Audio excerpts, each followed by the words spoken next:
ಶ್ರೀ ಗಣಪತಿ ಶಾರದಾ ಗುರುಭ್ಯೋ ನಮಃ. ಶ್ರೋತೃಗಳಿಗೆ ಶಾಂಕರ ಭಾಷ್ಯ ಸಹಿತ ಭಗವದ್ಗೀತೆಯಲ್ಲಿ ಸಾಂಖ್ಯ ಯೋಗವೆಂಬ ದ್ವಿತೀಯೋಧ್ಯಾಯಕ್ಕೆ ಸ್ವಾಗತ. ಶ್ಲೋಕ 52ರಿಂದ 72. ಹಿಂದಿನ ಭಾಗದಲ್ಲಿ ಯೋಗಾನುಷ್ಠಾನದಿಂದ ಸತ್ವಶುದ್ಧಿಯನ್ನು ಹೊಂದುವುದನ್ನು ಭಗವಂತ ಅರ್ಜುನನಿಗೆ ತಿಳಿಸಿದ. ಆ ಸತ್ವಶುದ್ಧಿಯನ್ನು ಹೊಂದುವ ಮೂಲಕ ಜ್ಞಾನವು ಹೇಗೆ ಅರಿವಾಗುತ್ತದೆ ಎಂಬುದನ್ನು ಇಲ್ಲಿಂದ ಮುಂದಿನ ಶ್ಲೋಕಗಳಲ್ಲಿ ಹೇಳಲಿದ್ದಾನೆ. ಅಥ ದ್ವಿತೀಯೋಧ್ಯಾಯಃ ಸಾಂಖ್ಯಯೋಗಃ. ಕರ್ಮಯೋಗದಿಂದ ಸತ್ವಶುದ್ಧಿಯಾಗುವುದಾದರೆ ನಾನು ಜ್ಞಾನಿಯಾಗುವುದು ಯಾವಾಗ? ಈ ಜಿಜ್ಞಾಸೆಗೆ ಭಗವಂತ ಇಲ್ಲಿ ಯೋಗದ ಅನುಷ್ಠಾನದಿಂದ ಉಂಟಾಗುವ ಸತ್ವಶುದ್ಧಿಯಿಂದ ಹುಟ್ಟುವ ಜ್ಞಾನವು ಯಾವಾಗ ಸಿಕ್ಕುವುದು ಎಂದರೆ ಹೇಳುತ್ತೇನೆ. ಯದಾ ತೇ ಮೋಹ ಕಲಿಲಂ ಬುದ್ಧಿರ್ವ್ಯತಿತರಿಷ್ಯತಿ ತದಾ ಗತಾಂಸಿ ನಿರ್ವೇದಂ ಶ್ರೋತವ್ಯಸ್ಯ ಶ್ರುತಸ್ಯ ಚ. ಯಾವಾಗ ನಿನ್ನ ಬುದ್ಧಿಯು ಮೋಹ ಕಲಿಲವನ್ನು ದಾಟುವುದೋ ಆಗ ಮುಂದೆ ಕೇಳಬೇಕಾದದ್ದರ ವಿಷಯದಲ್ಲಿಯೂ ಹಿಂದೆ ಕೇಳಿದ್ದರ ವಿಷಯದಲ್ಲಿಯೂ ನಿರ್ವೇದವನ್ನು ಪಡೆಯುವೆ. ಯಾವಾಗ ಯಾವ ಕಾಲದಲ್ಲಿ ನಿನ್ನ ಇಲ್ಲಿ ತೇ ಅಂದರೆ ತವ ಮೋಹ ಕಲಿಲವನ್ನು ಎಂದರೆ ಮೋಹ ರೂಪವಾದ ಅವಿವೇಕವೆಂಬ ಕಾಲುಷ್ಯವನ್ನು ಆ ಕಲುಷತೆಯನ್ನು ಯಾವುದು ಇರುವುದರಿಂದ ಆತ್ಮ ಅನಾತ್ಮ ರೂಪವಾದ ಜ್ಞಾನವನ್ನು ಕದಡಿ ವಿಷಯದ ಕಡೆಗೆ ಮನಸ್ಸು ಹರಿಯುವುದೋ ಆ ಕಾಲುಷ್ಯವನ್ನು ನಿನ್ನ ಬುದ್ಧಿಯು ದಾಟುವುದೋ ಮೀರುವುದೋ ಶುದ್ಧ ಸ್ವರೂಪವನ್ನು ಹೊಂದುವುದೋ ಎಂದರ್ಥ. ಆಗ ಆ ಕಾಲದಲ್ಲಿ ಮುಂದೆ ಕೇಳಬೇಕಾದದ್ದರ ವಿಷಯದಲ್ಲಿಯೂ ಅಂದರೆ ಪ್ರಸ್ತುತ ಮಾಡಿರುವ ಕರ್ಮಗಳಿಗೆ ಮುಂದೆ ಕರ್ಮ ಫಲವು ಬರುವುದೋ ಇಲ್ಲವೋ ಎಂದು ಮುಂದೆ ಕೇಳಬೇಕಾದದ್ದರ ವಿಷಯದಲ್ಲಿಯೂ ಹಿಂದೆ ಕೇಳಿದ್ದರ ವಿಷಯದಲ್ಲಿಯೂ ಹಿಂದೆ ನಾನು ಮಾಡಿದ್ದ ಕರ್ಮಕ್ಕೆ ಯಾವ ಫಲ ಉಂಟಾಯಿತು ಎಂದು ಹಿಂದೆ ಕೇಳಿದ್ದರ ವಿಷಯದಲ್ಲಿಯೂ ನಿರ್ವೇದವನ್ನು ಎಂದರೆ ವೈರಾಗ್ಯವನ್ನು ಪಡೆಯುವೆ, ವೈರಾಗ್ಯವನ್ನು ಹೊಂದುವೆ. ಆಗ ಮುಂದೆ ಕೇಳಬೇಕಾದದ್ದು ಹಿಂದೆ ಕೇಳಿದ್ದು ನಿನಗೆ ನಿಷ್ಫಲವಾಗಿ ತೋರುತ್ತದೆ ಎಂದು ಅಭಿಪ್ರಾಯ. ಮೋಹವೆಂಬ ಕಲ್ಮಶವನ್ನು ಮೀರುವುದರ ಮೂಲಕ ಆತ್ಮ ವಿವೇಕದಿಂದ ಉಂಟಾದ ಪ್ರಜ್ಞೆಯನ್ನು ಪಡೆದುಕೊಂಡು ಕರ್ಮಯೋಗದ ಫಲವಾದ ಪರಮಾರ್ಥ ಯೋಗವನ್ನು ಯಾವಾಗ ಪಡೆದುಕೊಳ್ಳುವೆ ಎಂದರೆ ಅದನ್ನು ಕೇಳು. ಶ್ರುತಿ ವಿಪ್ರತಿಪನ್ನಾತೆ ಯದಾ ಸ್ಥಾಸ್ಯತಿ ನಿಶ್ಚಲಾ ಸಮಾಧಾವಚಲಾ ಬುದ್ಧಿಃ ತಥಾ ಯೋಗಮವಾಪ್ಸ್ಯಸಿ. ಶ್ರುತಿ ವಿಪ್ರತಿಪನ್ನವಾಗಿರುವ ನಿನ್ನ ಬುದ್ಧಿಯು ಯಾವಾಗ ಸಮಾಧಿಯಲ್ಲಿ ನಿಶ್ಚಲವಾಗಿ ಅಲುಗಾಡದೆ ನಿಂತುಕೊಳ್ಳುವುದೋ ಆಗ ಈ ಯೋಗವನ್ನು ಪಡೆಯುವೆ. ಇಲ್ಲಿ ಶ್ರುತಿ ವಿಪ್ರತಿಪನ್ನವಾಗಿರುವ ಅನೇಕ ವಿಧವಾದ ಸಾಧ್ಯ ಸಾಧನಗಳ ಸಂಬಂಧದಿಂದ ಬೆಳಗುವ ಶ್ರುತಿಗಳಿಂದ ಅವುಗಳ ಶ್ರವಣಗಳಿಂದ ವಿಪ್ರತಿಪನ್ನವಾಗಿರುವ ಬಗೆ ಬಗೆಯಾದ ತಿಳುವಳಿಕೆಯುಳ್ಳದ್ದಾಗಿ ವಿಕ್ಷಿಪ್ತವಾಗಿರುವ ತೇ ನಿನ್ನ ಬುದ್ಧಿಯು ಎಂದರೆ ಅಂತಃಕರಣವು ಯಾವಾಗ ಯಾವ ಕಾಲದಲ್ಲಿ ಸ್ಥಾಸ್ಯತಿ ಎಂದರೆ ಸ್ಥಿರವಾಗಿರುತ್ತದೆಯೋ ನಿಶ್ಚಲವಾಗಿ ಎಂದರೆ ವಿಕ್ಷೇಪವೆಂಬ ಚಲನೆ ಇಲ್ಲದ್ದಾಗಿ ಸಮಾಧಿಯಲ್ಲಿ ಅಂದರೆ ಆತ್ಮನಲ್ಲಿ ಚಿತ್ತವನ್ನು ಇಟ್ಟರೆ ಅದು ಸಮಾಧಾನವನ್ನು ಹೊಂದುವುದಾದ್ದರಿಂದ ಅವನಿಗೆ ಸಮಾಧಿ ಎಂದು ಹೆಸರು. ಆ ಸಮಾಧಿಯಲ್ಲಿ ಅಂದರೆ ಆತ್ಮನಲ್ಲಿ ಎಂದರ್ಥ. ಅಚಲವಾಗಿ ಎಂದರೆ ಅಲ್ಲಿಯೂ ವಿಕಲ್ಪಗಳು ಇಲ್ಲದೆ ಇರುವುದೋ ಎಂದರ್ಥ. ಆಗ ಆ ಕಾಲದಲ್ಲಿ ಯೋಗವನ್ನು ಎಂದರೆ ವಿವೇಕ ಪ್ರಜ್ಞೆ ಎಂಬ ಸಮಾಧಿಯನ್ನು ಪಡೆಯುವೆ. ಪ್ರಶ್ನೆಗೆ ಕಾರಣವು ಸಿಕ್ಕಿದ್ದರಿಂದ ಸಮಾಧಿ ಪ್ರಜ್ಞೆಯನ್ನು ಪಡೆದುಕೊಂಡಿರುವಾತನ ಲಕ್ಷಣವನ್ನು ತಿಳಿದುಕೊಳ್ಳಬೇಕೆಂದು ಅರ್ಜುನನು ಹೀಗೆಂದು ಕೇಳಿದನು. ಅರ್ಜುನ ಉವಾಚ ಸ್ಥಿತ प्रज्ञस्य का भाषा समाध्यस्तस्य केशव स्थितधीः किं प्रभाषेत किमासीत व्रजेत किम्. ಅರ್ಜುನನು ಇಂತೆಂದನು, ಎಲೈ ಕೇಶವನೇ, ಸಮಾಧಿಯಲ್ಲಿರುವ ಸ್ಥಿತಪ್ರಜ್ಞನ ಭಾಷೆ ಯಾವುದು? ಸ್ಥಿತಧೀಯು ಏನು ಹೇಳುವನು? ಹೇಗೆ ಕೂತಿರುವನು? ಹೇಗೆ ನಡೆಯುವನು? ಎಲೈ ಕೇಶವನೇ, ಸ್ಥಿತಪ್ರಜ್ಞನ ಭಾಷೆ ಯಾವುದು? ಅಂದರೆ ನಾನು ಪರಬ್ರಹ್ಮವಾಗಿರುತ್ತೇನೆ ಎಂಬ ಪ್ರಜ್ಞೆಯು ಯಾವನಿಗೆ ನಿಲುಗಡೆಯನ್ನು ಹೊಂದಿರುವುದೋ, ಅವನಲ್ಲಿ ಸ್ಥಿರವಾಗಿರುವುದೋ ಅವನು ಸ್ಥಿತಪ್ರಜ್ಞನು.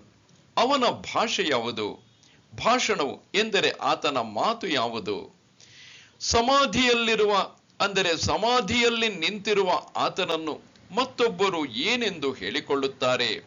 ಸ್ಥಿತಧೀಹಿ ಎಂದರೆ ಆ ಸ್ಥಿತಪ್ರಜ್ಞನು ತಾನಾದರೂ ಏನೆಂದು ಹೇಳುವನು? ಏನೆಂದು ಕೂತಿರುವನು? ಏನೆಂದು ನಡೆಯುವನು? ಆತನ ಇರವು ನಡೆ ಇವು ಹೀಗಿರುವವು ಎಂದರ್ಥ. ಈ ಶ್ಲೋಕದಲ್ಲಿ ಸ್ಥಿತಪ್ರಜ್ಞನ ಲಕ್ಷಣವನ್ನು ಹೇಳಿರುತ್ತದೆ.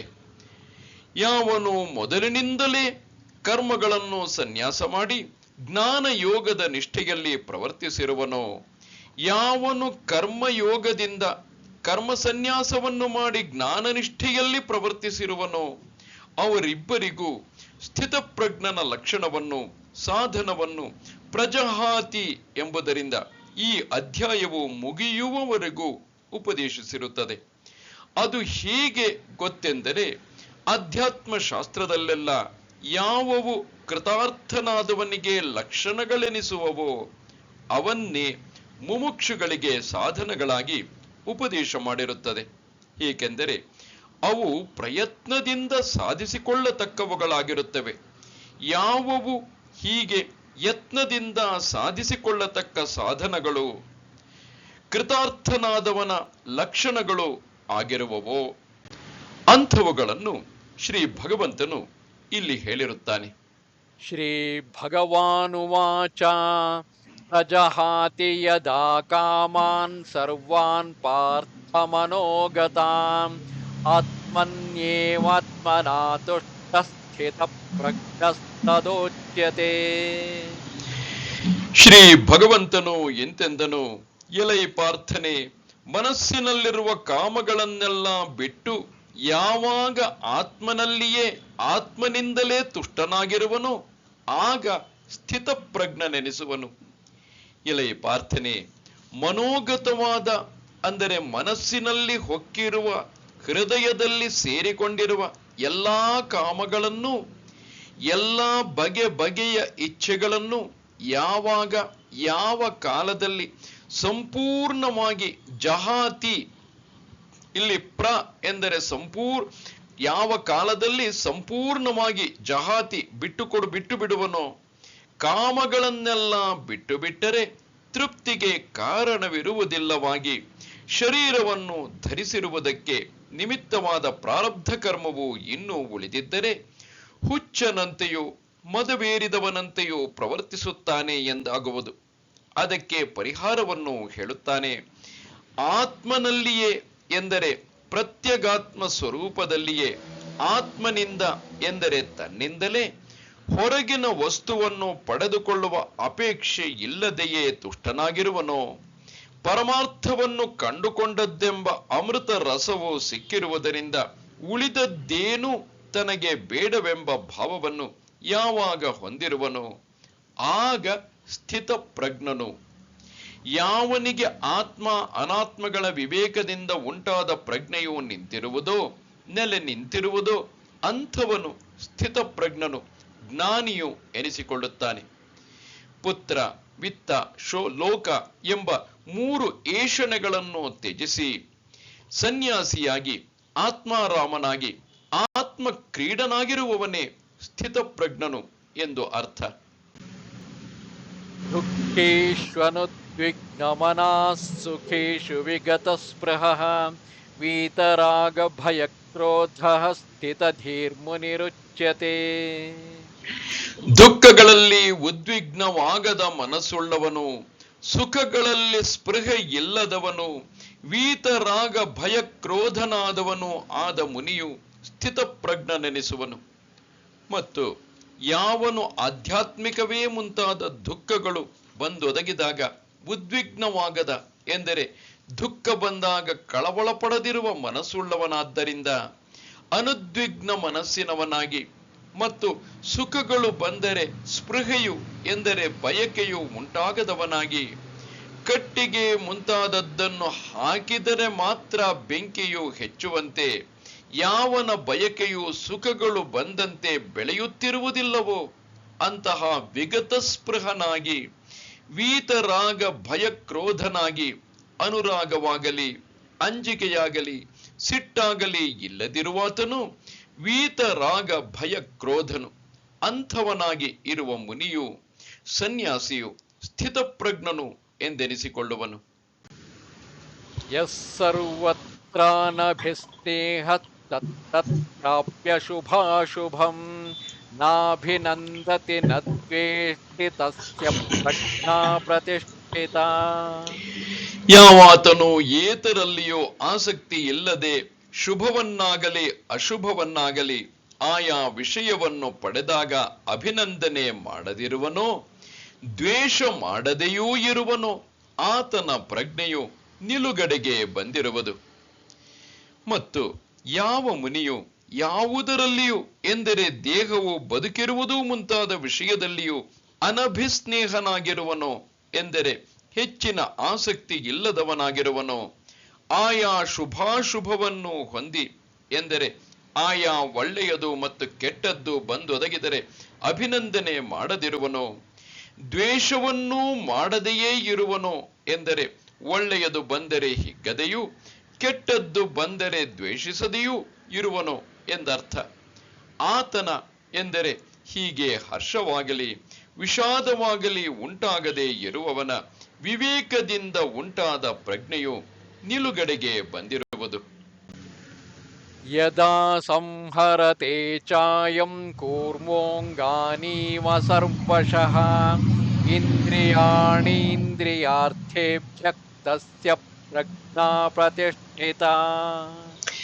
ಆಮೆಯು ತನ್ನ ಕೈಕಾಲುಗಳನ್ನು ಎಲ್ಲ ಕಡೆಯಿಂದಲೂ ಎಳೆದುಕೊಳ್ಳುವಂತೆ ಯಾವಾಗ ಇವನು ಇಂದ್ರಿಯಗಳನ್ನು ಇಂದ್ರಿಯಾರ್ಥಗಳಿಂದ ಈಚೆಗೆ ಎಳೆದುಕೊಳ್ಳುವನೋ ಆಗ ಇವನ ಪ್ರಜ್ಞೆಯು ಪ್ರತಿಷ್ಠಿತವಾಗಿರುವುದು.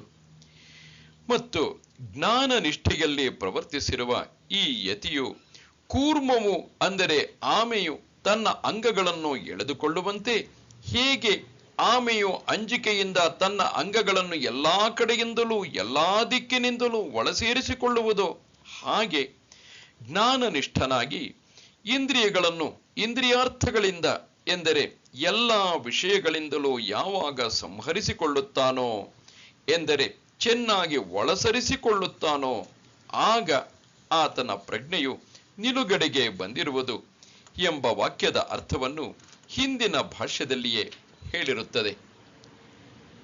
ಇಲ್ಲಿ ಎಲ್ಲಾ ವಿಷಯಗಳನ್ನು ಸೇವಿಸದೇ ಇರುವ ರೋಗಿಗೂ ಇಂದ್ರಿಯಗಳು ಆಮೆಯ ಕಾಲುಗಳಂತೆ ಒಳಸರಿದುಕೊಳ್ಳುತ್ತವೆ, ಆದರೆ ಅವುಗಳಲ್ಲಿರುವ ಆಸೆಯು ಹೋಗಿರುವುದಿಲ್ಲ. ಆದ್ದರಿಂದ ಅದು ಒಳಸರಿದುಕೊಳ್ಳುವುದು ಹೇಗೆ ಎಂದರೆ ಹೇಳುತ್ತೇನೆ.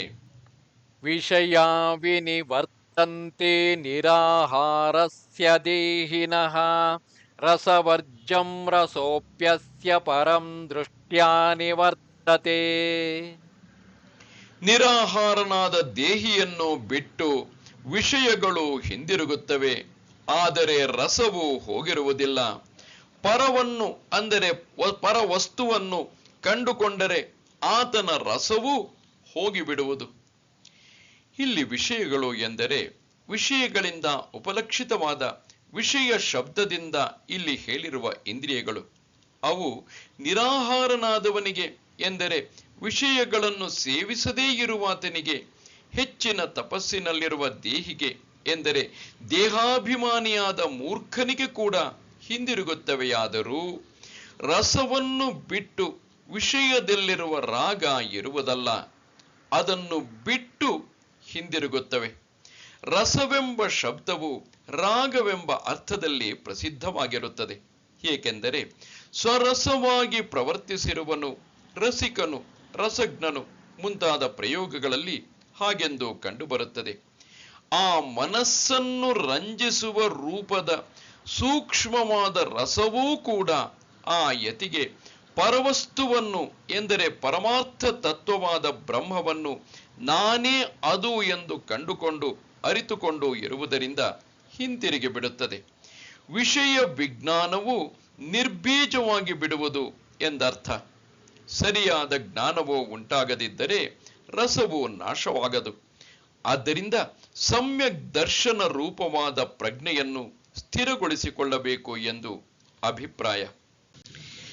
ಈಗ ಸಮ್ಯಕ್ ದರ್ಶನ ರೂಪವಾದ ಪ್ರಜ್ಞೆಯನ್ನು ಸ್ಥಿರಗೊಳಿಸಿಕೊಳ್ಳಬೇಕೆಂಬಾತನು ಮೊದಲು ತನ್ನ ಇಂದ್ರಿಯಗಳನ್ನು ತನ್ನ ವಶದಲ್ಲಿ ಇಟ್ಟುಕೊಳ್ಳಬೇಕು.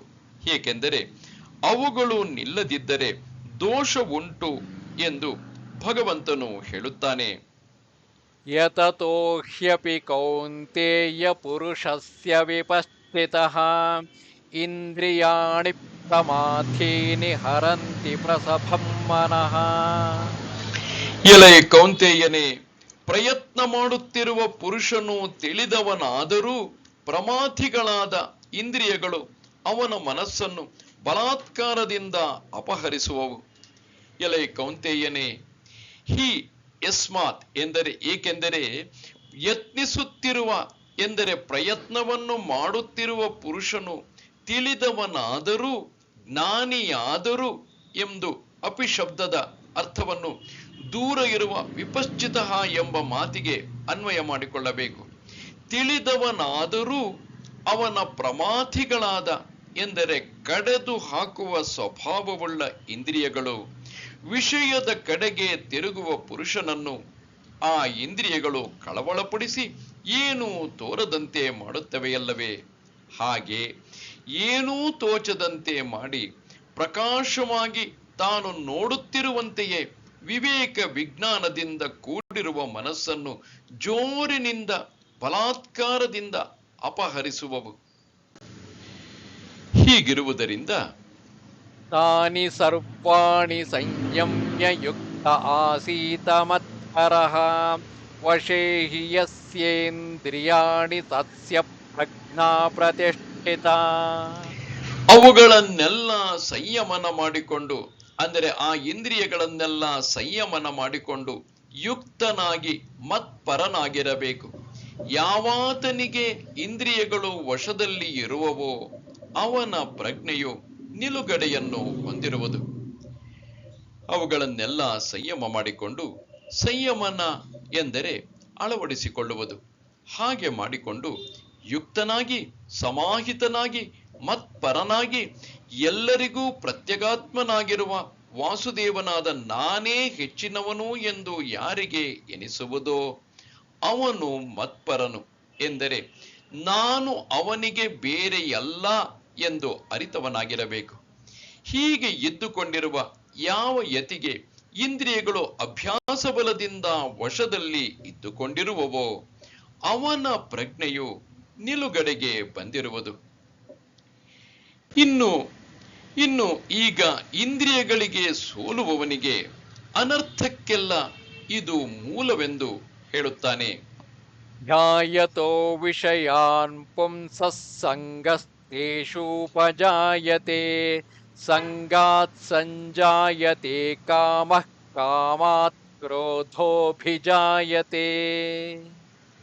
ವಿಷಯಗಳನ್ನು ಧ್ಯಾನಿಸುತ್ತಿರುವ ಪುರುಷನಿಗೆ ಅವುಗಳಲ್ಲಿ ಸಂಘ ಉಂಟಾಗುತ್ತದೆ, ಸಂಘದಿಂದ ಕಾಮವು ಉಂಟಾಗುತ್ತದೆ, ಕಾಮದಿಂದ ಕ್ರೋಧವು ಉಂಟಾಗುತ್ತದೆ. ಇಲ್ಲಿ ವಿಷಯಗಳನ್ನು ಎಂದರೆ ಶಬ್ದವೇ ಮುಂತಾದ ಬಗೆ ಬಗೆಯ ವಿಷಯಗಳನ್ನು ಧ್ಯಾನಿಸುತ್ತಿರುವ ಅಂದರೆ ಚಿಂತಿಸುತ್ತಿರುವ ಅವುಗಳನ್ನೇ ಆಲೋಚಿಸುತ್ತಿರುವ ಪುಂಸಃ ಅಂದರೆ ಪುರುಷನಿಗೆ ಅಂದರೆ ಆ ದೇಹವೆಂಬ ಪುರದಲ್ಲಿ ವಾಸಿಸುತ್ತಿರುವವನಿಗೆ ಸಂಘವು ಎಂದರೆ ಆಸಕ್ತಿಯು ಆ ವಿಷಯಗಳಲ್ಲಿ ಪ್ರೀತಿಯು ಹುಟ್ಟುತ್ತದೆ, ಪ್ರೀತಿಯು ಉಂಟಾಗುತ್ತದೆ. ಸಂಘದಿಂದ ಎಂದರೆ ಆ ಪ್ರೀತಿಯ ಕಾರಣದಿಂದಾಗಿ ಕಾಮವು ಎಂದರೆ ಬಯಕೆಯು ಉಂಟಾಗುತ್ತದೆ ಅಥವಾ ಹುಟ್ಟುತ್ತದೆ. ಆ ಕಾಮಕ್ಕೆ ಯಾವುದರಿಂದಲಾದರೂ ಅಡ್ಡಿಯುಂಟಾದರೆ, ಕಾಮಕ್ಕೆ ಅಡ್ಡಿಯುಂಟಾದರೆ ಅದರಿಂದ ಕ್ರೋಧವು ಉಂಟಾಗುತ್ತದೆ. ನಂತರ ಮುಂದೇನು ಎಂದರೆ, ಕ್ರೋಧಾತ್ ಭವತಿ ಸಮ್ಮೋಹಃ, ಸಮ್ಮೋಹಾತ್ ಸ್ಮೃತಿ ವಿಭ್ರಮಃ, ಸ್ಮೃತಿಭ್ರಂಶಾತ್ ಬುದ್ಧಿನಾಶಃ, ಬುದ್ಧಿನಾಶಾತ್ ಪ್ರಣಶ್ಯತಿ. ಕ್ರೋಧದಿಂದ ಸಮೂಹ ಉಂಟಾಗುತ್ತದೆ, ಸಮೂಹದಿಂದ ಸ್ಮೃತಿ ವಿಭ್ರಮವಾಗುತ್ತದೆ, ಸ್ಮೃತಿ ಭ್ರಂಶದಿಂದ ಬುದ್ಧಿ ನಾಶವಾಗುತ್ತದೆ, ಬುದ್ಧಿ ನಾಶದಿಂದ ಪ್ರಣಾಶವನ್ನು ಹೊಂದುತ್ತಾನೆ. ಕ್ರೋಧದಿಂದ ಸಮೂಹವಾಗುವುದು ಎಂದರೆ ಇದು ಮಾಡಬಹುದಾದದ್ದು, ಇದು ಮಾಡಬಾರದ್ದು ಎಂಬುದರ ವಿವೇಕವೇ ಇಲ್ಲದಂತಾಗುವುದು. ಏಕೆಂದರೆ ಸಿಟ್ಟು ಬಂದವನು ಸಮೂಹದಿಂದ ಗುರುವನ್ನೂ ಕೂಡ ಬೈಯುವುದಕ್ಕೆ ಹೋಗುತ್ತಾನೆ. ಈ ಸಮೂಹದಿಂದ ಸ್ಮೃತಿಯು ಭ್ರಂಶವಾಗುವುದು. ಶಾಸ್ತ್ರದಿಂದಲೋ ಆಚಾರ್ಯರಿಂದಲೋ ಆಗುವ ಉಪದೇಶದಿಂದ ಆಗಿರುವ ಸಂಸ್ಕಾರದಿಂದ ಹುಟ್ಟುವ ಸ್ಮೃತಿಯು ಭ್ರಂಶವಾಗುವುದು. ಎಂದರೆ ಸ್ಮೃತಿಯು ಹುಟ್ಟಬೇಕಾದ ಕಾರಣವಿದ್ದರೂ ಅದು ಹುಟ್ಟದೆ ಹೋಗುವುದು. ಆ ಸ್ಮೃತಿ ಭ್ರಂಶದಿಂದ ಬುದ್ಧಿ ನಾಶವು ಎಂದರೆ ಬುದ್ಧಿಯ ನಾಶವು ಉಂಟಾಗುವುದು. ಇದು ಮಾಡತಕ್ಕದ್ದು, ಇದು ಮಾಡತಕ್ಕದ್ದಲ್ಲ ಎಂದು ವಿಷಯಗಳನ್ನು ವಿಂಗಡಿಸಿಕೊಳ್ಳುವ ಯೋಗ್ಯತೆಯು ಅಂತಃಕರಣಕ್ಕೆ ಇಲ್ಲದಿರುವುದೇ ಬುದ್ಧಿಯ ನಾಶ ಎನಿಸುತ್ತದೆ. ಬುದ್ಧಿಯ ನಾಶದಿಂದ ಪ್ರಣಾಶವನ್ನು ಹೊಂದುತ್ತಾನೆ. ಎಲ್ಲಿಯವರೆಗೆ ಪುರುಷನ ಅಂತಃಕರಣವು ಕಾರ್ಯ ಅಕಾರ್ಯಗಳನ್ನು ವಿಂಗಡಿಸುವುದಕ್ಕೆ ತಕ್ಕದ್ದಾಗಿರುವುದೋ ಅಲ್ಲಿಯವರೆಗೆ ಅಲ್ಲವೇ ನಿಜವಾಗಿ ಮನುಷ್ಯನು ಇದಾನೆ ಎನಿಸಿಕೊಳ್ಳುವನು. ಅದು ಹಾಗೆ ತಕ್ಕದ್ದಲ್ಲದೆ ಹೋದರೆ ಮನುಷ್ಯನು ನಾಶ ಹೊಂದಿದಂತೆಯೇ ಆಗುವನು. ಆದ್ದರಿಂದ ಈ ಅಂತಃಕರಣವೆಂಬ ಬುದ್ಧಿಯ ನಾಶದಿಂದ ಪ್ರಣಾಶವನ್ನು ಹೊಂದುತ್ತಾನೆ ಎಂದರೆ ಪುರುಷಾರ್ಥಕ್ಕೆ ತಕ್ಕವನಲ್ಲದೆ ಹೋಗುವನು ಎಂದು ಅರ್ಥ. ಅನರ್ಥಕ್ಕೆಲ್ಲ ಮೂಲವಾದದ್ದು ಅಭಿಮಾನಪೂರ್ವಕವಾಗಿ ವಿಷಯಗಳನ್ನು ಚಿಂತಿಸುವುದು ಎಂಬುದನ್ನು ತಿಳಿಸಿದ್ದಾಯಿತು. ಈಗ ಮೋಕ್ಷಕ್ಕೆ ಇದು ಕಾರಣವೆಂದು ಹೇಳುತ್ತಾನೆ.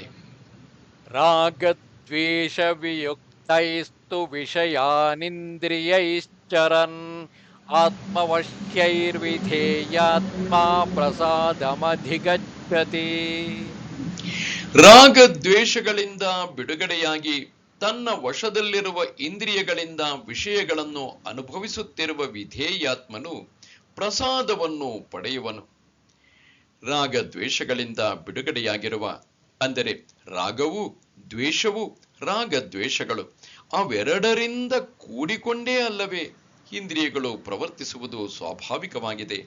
ಹೀಗಿರುವಲ್ಲಿ ಯಾವನು ಮುಮುಕ್ಷುವಾಗಿರುವನೋ ಅವನು ಅವೆರಡರಿಂದಲೂ ಬಿಡಿಸಲ್ಪಟ್ಟ ಶ್ರೋತ್ರವೇ ಮುಂತಾದ ಇಂದ್ರಿಯಗಳಿಂದ ಬಿಡುವುದಕ್ಕೆ ಆಗದಷ್ಟು ವಿಷಯಗಳನ್ನು ತನಗೆ ವಶ್ಯವಾಗಿರುವ ಅಂದರೆ ತನಗೆ ವಶವಾಗಿರುವ ಇಂದ್ರಿಯಗಳು ಆತ್ಮವಶ್ಯ ಎನಿಸುವವು. ಅಂಥ ಆತ್ಮವಶ್ಯವಾಗಿರುವ ಇಂದ್ರಿಯಗಳಿಂದ ಚರನ್ ಎಂದರೆ ಅನುಭವಿಸುತ್ತಿರುವ ವಿಧೇಯಾತ್ಮನು ಎಂದರೆ ತನ್ನ ಇಚ್ಛೆಯಂತೆ ವರ್ತಿಸುವ ಅಂತಃಕರಣವುಳ್ಳವನು ಯಾವನೋ ಅಂಥ ಈ ವಿಧೇಯಾತ್ಮನು ಪ್ರಸಾದವನ್ನು ಪಡೆಯುವನು. ಇಲ್ಲಿ ಪ್ರಸಾದವೆಂದರೆ ಪ್ರಸನ್ನತೆಯು ಅಥವಾ ಸ್ವಸ್ಥವಾಗಿರುವುದು. ಪ್ರಸಾದ ಉಂಟಾದರೆ ಏನಾಗುವುದು ಎಂದರೆ ಹೇಳುತ್ತೇನೆ. ಪ್ರಸಾದೇ ಸರ್ವ ದುಃಖಾನಾಂ ಹಾನಿರಸ್ಯೋಪಜಾಯತೆ, ಪ್ರಸನ್ನಚೇತಸೋ ಹ್ಯಾಶು ಬುದ್ಧಿಃ ಪರ್ಯವತಿಷ್ಠತೆ. ಪ್ರಸಾದ ಉಂಟಾದರೆ ಈತನಿಗೆ ಸರ್ವ ದುಃಖಗಳ ಹಾನಿಯು ಉಂಟಾಗುತ್ತದೆ. ಏಕೆಂದರೆ ಪ್ರಸನ್ನ ಚಿತ್ತನಿಗೆ ಬುದ್ಧಿಯು ಬೇಗನೆ ನಿಲುಗಡೆಗೆ ಬರುತ್ತದೆ. ಪ್ರಸನ್ನತೆಯುಂಟಾದರೆ ಆಧ್ಯಾತ್ಮಿಕವೇ ಮುಂತಾದ ಎಲ್ಲಾ ದುಃಖಗಳ ಹಾನಿಯು ಎಂದರೆ ವಿನಾಶವು ಆ ಯತಿಗೆ ಉಂಟಾಗುತ್ತದೆ. ಏಕೆಂದರೆ ಪ್ರಸನ್ನ ಚಿತ್ತನಾಗಿ ಎಂದರೆ ಸ್ವಸ್ಥವಾದ ಅಂತಃಕರಣವುಳ್ಳವನಿಗೆ ಬೇಗನೆ ಶೀಘ್ರವಾಗಿ ಬುದ್ಧಿಯು ನಿಲುಗಡೆಗೆ ಬರುತ್ತದೆ. ಪರ್ಯವತಿಷ್ಠತೆ ಎಂಬಲ್ಲಿ ಪರಿ ಎಂದರೆ ಆಕಾಶದಂತೆ ಎಲ್ಲೆಲ್ಲಿಯೂ ಅವತಿಷ್ಠತೆ ಎಂದರೆ ಆತ್ಮ ಸ್ವರೂಪದಿಂದಲೇ ನಿಶ್ಚಲವಾಗಿ ಬಿಡುವುದು ಎಂದರ್ಥ. ಹೀಗೆ ಪ್ರಸನ್ನ ಚಿತ್ತನಾಗಿ ಬುದ್ಧಿಯು ನಿಲುಗಡೆಗೆ ಬಂದವನು ಕೃತಕೃತ್ಯನಾಗುವನು. ಆದ್ದರಿಂದ ರಾಗ ದ್ವೇಷಗಳಿಂದ ಬಿಡುಗಡೆಯಾಗಿರುವ ಇಂದ್ರಿಯಗಳಿಂದ ಶಾಸ್ತ್ರಕ್ಕೆ ವಿರುದ್ಧವಲ್ಲದ ಬಿಡುವುದಕ್ಕೆ ಆಗದ ವಿಷಯಗಳನ್ನು ಮಾತ್ರ ಯುಕ್ತನಾಗಿ ಅನುಭವಿಸುತ್ತಿರಬೇಕು ಎಂದು ಒಟ್ಟು ವಾಕ್ಯದ ಅರ್ಥವು. ಈ ಪ್ರಸನ್ನತೆಯನ್ನು ಈಗ ಹೊಗಳಿರುತ್ತಾನೆ. ನಾಸ್ತಿ ಬುದ್ಧಿರಯುಕ್ತಸ್ಯ ನ ಚಾಯುಕ್ತಸ್ಯ ಭಾವನಾ ನ ಚಾಭಾವಯುತಶ್ಚಾಂತಿ ಅಶಾಂತಸ್ಯ ಕುತಃ ಸುಖಂ. ಯುಕ್ತನಲ್ಲದವನಿಗೆ ಬುದ್ಧಿ ಇರುವುದಿಲ್ಲ, ಯುಕ್ತನಲ್ಲದವನಿಗೆ ಭಾವನೆಯೂ ಇರುವುದಿಲ್ಲ, ಭಾವನೆಯನ್ನು ಮಾಡದವನಿಗೆ ಶಾಂತಿ ಇರುವುದಿಲ್ಲ, ಶಾಂತಿ ಇಲ್ಲದವನಿಗೆ ಸುಖವೆಲ್ಲಿಂದ ಬರುವುದು? ಯುಕ್ತನಲ್ಲದವನಿಗೆ ಎಂದರೆ ಅಂತಃಕರಣವನ್ನು ಸಮಾಧಾನಗೊಳಿಸಿಕೊಳ್ಳದವನಿಗೆ ಆತ್ಮಸ್ವರೂಪದ ನಿಜವಾದ ಬುದ್ಧಿಯು ನಾಸ್ತಿ ಎಂದರೆ ಇರುವುದಿಲ್ಲ, ಆಗುವುದಿಲ್ಲ ಎಂದರ್ಥ. ಯುಕ್ತನಲ್ಲದವನಿಗೆ ಭಾವನೆಯು ಎಂದರೆ ಆತ್ಮಜ್ಞಾನವನ್ನು ಉಂಟು ಮಾಡಿಕೊಳ್ಳಬೇಕು ಎಂಬ ಹೆಚ್ಚಿನ ಆಸಕ್ತಿಯೂ ಉಂಟಾಗಲಾರದು. ಭಾವನೆಯನ್ನು ಮಾಡದವನಿಗೆ ಎಂದರೆ ಆತ್ಮಜ್ಞಾನದಲ್ಲಿ ಹೆಚ್ಚಿನ ಆದರವನ್ನು ಇಟ್ಟುಕೊಳ್ಳದಿರುವವನಿಗೆ ಶಾಂತಿಯು ಅಂದರೆ ಹೊಯ್ದಾಡದಿರುವಿಕೆಯು ಇರುವುದಿಲ್ಲ. ಶಾಂತನಲ್ಲದವನಿಗೆ ಸುಖವೆಲ್ಲಿಯದು? ಇಂದ್ರಿಯಗಳಿಗೆ ವಿಷಯಗಳನ್ನು ಸೇವಿಸಬೇಕೆಂಬ ಬಯಕೆಯಿಂದ ಹಿಂತಿರುಗುವುದೆಂಬುದು ಯಾವುದೋ ಅದೇ ಸುಖವೇ ಹೊರತು ವಿಷಯದ ಹಂಬಲಿಕೆಯು ಸುಖವಲ್ಲ. ಏಕೆಂದರೆ ಅದು ದುಃಖವೇ ಆಗಿರುತ್ತದೆ. ಹಂಬಲಿಕೆ ಇರುವಲ್ಲಿ ಸುಖದ ವಾಸನೆಯೂ ಕೂಡ ಇರುವುದಿಲ್ಲ ಎಂದು ಅರ್ಥ. ಯುಕ್ತನಲ್ಲದವನಿಗೆ ಅಂದರೆ ಈ ಹಿಂದೆ ಹೇಳಿದಂತೆ ಯುಕ್ತನಲ್ಲದವನಿಗೆ ಆತ್ಮಬುದ್ಧಿಯು ಏತಕ್ಕೆ ಇರಬಾರದು ಎಂದರೆ ಹೇಳುತ್ತೇನೆ. ಇಂದ್ರಿಯಾಣಾಂ ಹಿ ಚರತಾಂ ಯನ್ಮನೋನು ವಿಧೀಯತೆ ತದಸ್ಯ ಹರತಿ ಪ್ರಜ್ಞಾಂ ವಾಯುರ್ನಾವಮಿವಾಂಭಸಿ. ಸಂಚರಿಸುತ್ತಿರುವ ಇಂದ್ರಿಯಗಳಿಗೆ ಹಿಂದೆ ಮನಸ್ಸನ್ನು ಬಿಡುವುದು ಎಂಬುದಿದೆಯಲ್ಲ, ಅದು ಗಾಳಿಯು ನೀರಿನಲ್ಲಿರುವ ಹಡಗನ್ನು ಒಯ್ಯುವಂತೆ ಈತನ ಪ್ರಜ್ಞೆಯನ್ನು ಕೊಂಡೊಯ್ಯುವುದು.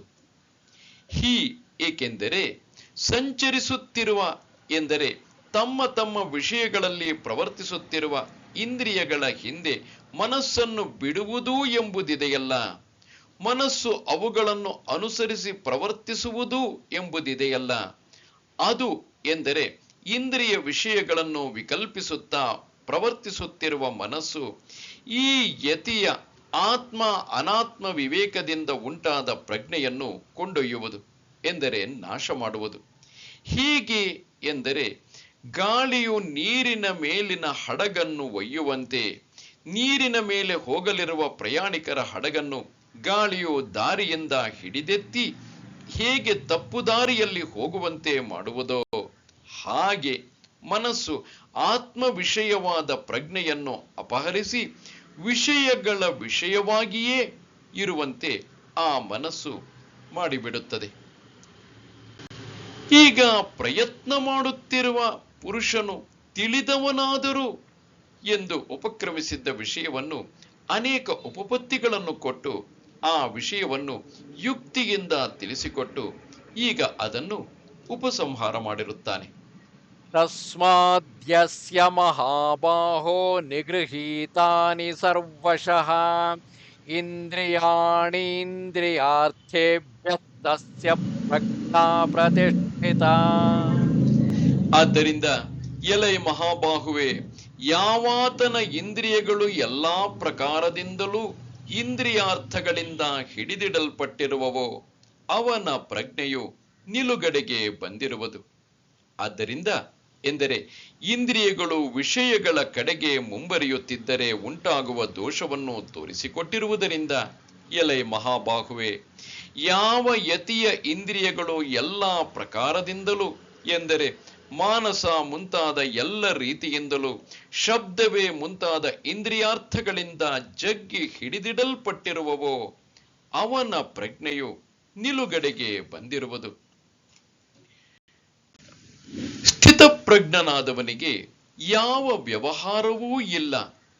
ಈ ಲೌಕಿಕ ವೈದಿಕ ಎಂಬ ಎರಡು ಬಗೆಯ ವ್ಯವಹಾರವು ಅವಿದ್ಯಾ ಕಾರ್ಯವಾಗಿರುವುದರಿಂದ, ಅದು ಲೌಕಿಕ ಕಾರ್ಯಗಳೇ ಇರಬಹುದು ಅಥವಾ ವೈದಿಕ ಕಾರ್ಯಗಳೇ ಇರಬಹುದು. ಈ ಎರಡೂ ಬಗೆಯ ವ್ಯವಹಾರವು ಅವಿದ್ಯಾ ಕಾರ್ಯವಾಗಿರುವುದರಿಂದ ವಿವೇಕ ಜ್ಞಾನ ಉಂಟಾಗಿರುವ ಸ್ಥಿತ ಪ್ರಜ್ಞನಿಗೆ ಅವಿದ್ಯೆಯು ತೊಲಗಿರುವುದರಿಂದ ಹೋಗಿಬಿಟ್ಟಿರುತ್ತದೆ. ಅವಿದ್ಯೆಯು ವಿದ್ಯೆಗೆ ವಿರೋಧವಾಗಿರುವುದರಿಂದ ಹೋಗಿಬಿಡುತ್ತದೆ. ಅವಿದ್ಯೆಯು ವಿದ್ಯೆ ಇರುವಲ್ಲಿ ಯಾರಿಗೆ ಜ್ಞಾನ ಉಂಟಾಗಿರುವುದೋ, ವಿವೇಕ ಜ್ಞಾನ ಉಂಟಾಗಿರುವುದೋ, ವಿದ್ಯೆಯು ಲಭಿಸಿರುವುದೋ ಅಲ್ಲಿ ಅವಿದ್ಯೆಯು ಅದಕ್ಕೆ ವಿರೋಧವಾಗಿರುವುದರಿಂದ ಹೋಗಿಬಿಡುತ್ತದೆ ಎಂಬ ವಿಷಯವನ್ನು ಸ್ಪಷ್ಟಗೊಳಿಸುವುದಕ್ಕಾಗಿ ಭಗವಂತನು ಹೀಗೆಂದು ಹೇಳುತ್ತಿದ್ದಾನೆ. ಯಾ ನಿಶಾ ಸರ್ವಭೂತಾನಾಂ ತಸ್ಯಾಂ ಜಾಗರ್ತಿ ಸಂಯಮೇ ಯಸ್ಯಾಂ ಜಾಗೃತಿ ಭೂತಾನಿ ಸಾ ನಿಶಾ ಪಶ್ಯತೋ ಮುನೇಃ. ಸರ್ವಭೂತಗಳಿಗೂ ಯಾವುದು ನಿಶೆಯೋ ಅದರಲ್ಲಿ ಸಂಯಮಿಯು ಎಚ್ಚೆತ್ತಿರುತ್ತಾನೆ. ಯಾವುದರಲ್ಲಿ ಭೂತಗಳು ಎಚ್ಚೆತ್ತಿರುವವೋ ಅದು ನೋಡುತ್ತಿರುವ ಮುನಿಗೆ ನಿಶೆಯಾಗಿರುವುದು, ಕತ್ತಲಾಗಿರುವುದು.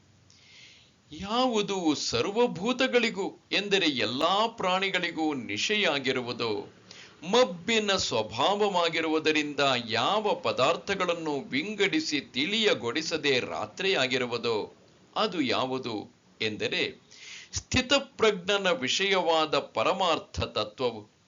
ಹೇಗೆ ಉಳಿದವರಿಗೆ ಹಗಲೇ ಆಗಿದ್ದರೂ ರಾತ್ರಿಯಲ್ಲಿ ತಿರುಗುವ ಪ್ರಾಣಿಗಳಿಗೆ ಅದೇ ರಾತ್ರಿಯಾಗಿರುವುದೋ, ಅದರಂತೆ ರಾತ್ರಿಯಲ್ಲಿ ತಿರುಗುವ ಪ್ರಾಣಿಗಳಂತಿರುವ ಅಜ್ಞರಾದ ಜೀವರುಗಳಿಗೆಲ್ಲ ಪರಮಾರ್ಥ ತತ್ವವು ರಾತ್ರಿಯು ಎಂದರೆ ರಾತ್ರಿಯಂತೆ ಕತ್ತಲಾಗಿರುವುದು. ಏಕೆಂದರೆ ಅದರ ಅಂದರೆ ಪರಮಾರ್ಥ ವಿಷಯದ ಜ್ಞಾನವಿಲ್ಲದವರಿಗೆ ಅದು ಗೋಚರವಾಗುವುದಿಲ್ಲ. ಅಂಥ ಪರಮಾರ್ಥ ತತ್ವವೆಂಬ ರಾತ್ರಿಯಲ್ಲಿ ಅಜ್ಞಾನ ನಿದ್ರೆಯಿಂದ ಚೇತರಿಸಿಕೊಂಡಿರುವ ಸಂಯಮಿಯು ಎಂದರೆ ಸಂಯಮವುಳ್ಳ ಇಂದ್ರಿಯಗಳನ್ನು ಜಯಿಸಿಕೊಂಡಿರುವ ಯೋಗಿಯು ಎಂದರ್ಥ. ಅವನು ಎಚ್ಚರವಾಗಿದ್ದುಕೊಂಡಿರುವನು. ಅಂದರೆ ಆ ರೀತಿಯಾದ ಪರಮಾರ್ಥ ತತ್ವದ ವಿಚಾರದಲ್ಲಿ ಉಳಿದವರೆಲ್ಲರೂ ನಿದ್ರೆಯಲ್ಲಿ ಇರುವಾಗ ಯೋಗಿಯು ಜ್ಞಾನಿಯು ಎಚ್ಚರವಾಗಿದ್ದುಕೊಂಡಿರುವನು. ಯಾವ ಗ್ರಾಹ್ಯ ಗ್ರಾಹಕ ಭೇದವೆಂಬ ಅವಿದ್ಯಾ ರಾತ್ರಿಯಲ್ಲಿ ಪ್ರಾಣಿಗಳು ಎಚ್ಚೆತ್ತಿರುವವೋ, ಪಡೆಯುತ್ತಿರುವವರು ಕೊಡುತ್ತಿರುವವರು ಎಂಬ ಅವಿದ್ಯಾ ರಾತ್ರಿಯಲ್ಲಿ ಪ್ರಾಣಿಗಳು ಎಚ್ಚೆತ್ತಿರುವವೋ ಎಂದರೆ ರಾತ್ರಿಯಲ್ಲಿ ನಿದ್ರಿಸುತ್ತಾ ಕನಸು ಕಾಣುತ್ತಿರುವವರಂತೆ ಯಾವ ರಾತ್ರಿಯಲ್ಲಿ ನಿದ್ರಿಸುತ್ತಲೇ ಇದ್ದರೂ ಎಚ್ಚರವಾಗಿರುತ್ತವೆ ಎನಿಸಿಕೊಂಡಿರುವವೋ ಅದು ಪರಮಾರ್ಥ ತತ್ವವನ್ನು ಕಾಣುತ್ತಿರುವ ಮುನಿಗೆ ರಾತ್ರಿಯೇ ಆಗಿರುವುದು. ಏಕೆಂದರೆ ಅದು ಆ ಪ್ರಾಪಂಚಿಕ ವಿಚಾರಗಳು ಅಜ್ಞಾನದ ರೂಪವಾಗಿರುತ್ತವೆ. ಜ್ಞಾನಿಗೆ ಕರ್ಮವು ವಿಹಿತವಾಗಿಲ್ಲ. ಹೀಗಿರುವುದರಿಂದ ಕರ್ಮಗಳನ್ನೆಲ್ಲ ಅಂದರೆ ಅದು ವೈದಿಕ ಕರ್ಮಗಳೇ ಇರಬಹುದು, ಐಹಿಕ ಕರ್ಮಗಳೇ ಇರಬಹುದು, ಈ ಕರ್ಮಗಳನ್ನೆಲ್ಲ ಅವಿದ್ಯಾವಸ್ಥೆಯಲ್ಲಿ ಇರುವವನಿಗೆ ವಿಧಿಸಿರುತ್ತದೆಯೇ ಹೊರತು ವಿದ್ಯಾವಸ್ಥೆಯಲ್ಲಿ ಅಂದರೆ ಆತ್ಮಜ್ಞಾನದಲ್ಲಿ ನೆಲೆ ನಿಂತಿರುವವನಿಗೆ ವಿಧಿಸಿರುವುದಿಲ್ಲ. ಏಕೆಂದರೆ ಜ್ಞಾನ ಉಂಟಾದರೆ ಸೂರ್ಯನು ಉದಯಿಸುತ್ತಲೂ ರಾತ್ರಿಯ ಕತ್ತಲೆಯು ನಾಶವಾಗುವಂತೆ ಅವಿದ್ಯೆಯು ನಾಶವಾಗಿ ಬಿಡುತ್ತದೆ.